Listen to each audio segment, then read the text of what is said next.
Hi!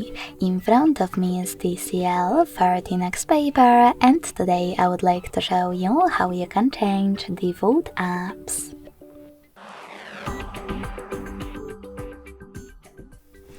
First of all, you need to install your new defaults, in my case Firefox browser.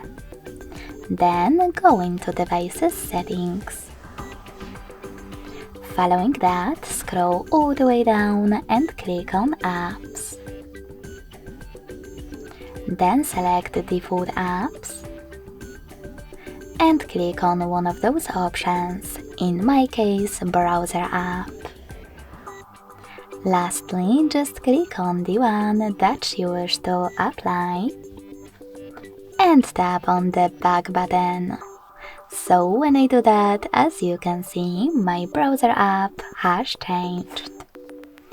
Thanks so much for watching. If you enjoyed this video, don't forget to leave a like, comment and subscribe. Bye!